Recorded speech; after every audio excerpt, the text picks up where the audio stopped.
আমাদের চাঁপাইনবাবগঞ্জের এত রং বেরঙের আম থাকা সত্ত্বেও ম্যাঙ্গো বোবাটি বানাবো না তা কি কখনো হয়? চলুন দেখে আসি আমের সিজনে মাত্র কয়েকটা উপকরণ দিয়ে কিভাবে এমন বোবা পার্ল তৈরি করে ম্যাঙ্গো বোবাটি বানানো যায়। বোবা পার্ল বানানোর জন্য মেন উপকরণটা যেটা লাগবে তা হচ্ছে সাবুদানা। আমি এখানে 1 কাপ সাবুদানা নিব, 1/4 কাপ চিনি এবং 1 টেবিল চামচ কর্নফ্লাওয়ার নিব। এগুলোকে ভালো করে ব্লেন্ডার জারে ব্লেন্ড করে নিব। এখন বানিয়ে নিব পাকা আমের ম্যাঙ্গো পিউরি। যেহেতু এটা ম্যাঙ্গো বোবাটি তাই আমি এখানে আর্টিফিশিয়াল কোনো কালার অ্যাড করব না। আমের পিউরি দিয়ে বানালে টেস্টটা যেমন সুন্দর আসে তেমন কালারটাও মাশাআল্লাহ অনেক বেশি সুন্দর হয়। আমি এখানে আমাদের গাছের 3টা আম্রপালি আম নিয়েছি। এখানে আমি 1/4 কাপ মতো আমের পিউরি বানিয়ে নিলাম এবং সাবুদানার পাউডারের সাথে পিউরি গুলো মিশিয়ে নিলাম। ভালো মতো মেল করে সুন্দর মতো মুথে নিতে হবে। এটার মিক্সিংটা যত মোলায়েম হবে সাবুদানার পার্ল গুলো মানে বাবল গুলো ততই বেশি সুন্দর হবে। এরপর ছোট ছোট টুকরো করে কেটে নিয়ে হাতের তালুতে রাউন্ড শেপ নিয়ে আসতে হবে এবং উপর দিয়ে একটু করে কর্নফ্লাওয়ার ছিটিয়ে দিতে হবে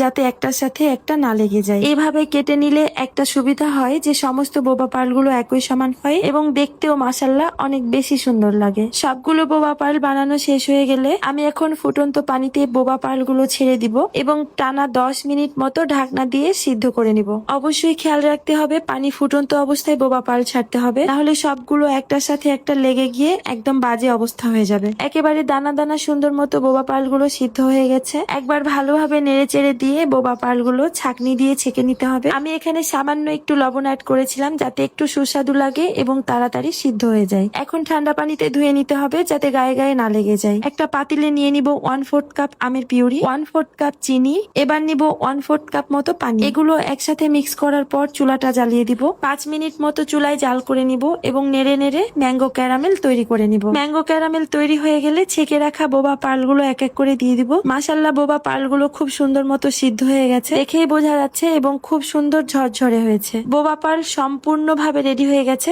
এবার বানাবো মিল্ক শেকটা। এখানে আমি 4 কাপ মতো জাল করা গরুর ঠান্ডা দুধ নিয়েছি, তার সাথে দিয়ে দিব 1/2 কাপ মতো কনডেন্স মিল্ক। অনেকেই পাউডার দুধের সাথে চিনি অ্যাড করে, কিন্তু আমি এখানে কনডেন্স মিল্ক ব্যবহার করেছি কারণ কনডেন্স মিল্ক দিলে আলাদাভাবে আর চিনির প্রয়োজন হয় না। নিয়ে নিচ্ছি এখানে 1 কাপ মতো আইসক্রিম। আমি এখানে ভ্যানিলা এসেন্সটা ব্যবহার করব না, আমার বাচ্চারা ভ্যানিলা এসেন্সের ঘ্রাণটা একদমই পছন্দ করে না, আর এই জন্য আমি এখানে আইসক্রিম অ্যাড করেছি। সুন্দরভাবে মিক্সিতে মিক্স করে নিব। এই তো সুন্দরভাবে মিল্ক শেকটাও তৈরি হয়ে গেল। এবার সবগুলো উপকরণ একসাথে নিয়ে গিয়ে আমার বাগানে ম্যাঙ্গো বোবাটিটা তৈরি করে নিব। আমি এখানে 3টা গ্লাসে ম্যাঙ্গো পার্ল গুলো দিয়ে দিচ্ছি। মাশাআল্লাহ ম্যাঙ্গো পার্ল গুলো অনেক সুন্দর গামি গামি ভাব এসেছে, তার সাথে অর্গানিক কালারটাও চমৎকার হয়েছে। বোবা পার্ল দেওয়া শেষ হয়ে গেলে আমি মিল্ক শেকটাও এখন ঢেলে নিব। এখানে কোনো আর্টিফিশিয়াল কালার থেকে শুরু করে কোনো ক্ষতিকারক ইনগ্রেডিয়েন্টস অ্যাড করিনি, তাই এটা বাচ্চাদের জন্য যেমন হেলদি তার সাথে গরমের প্রশান্তি। সার্ভ করার জন্য একটু উপর দিয়ে আইসক্রিম, তার সাথে কয়েকটা বোবা পার্ল দিয়ে দিব যাতে দেখতে খুব সুন্দর লাগে। এই গরমের মধ্যে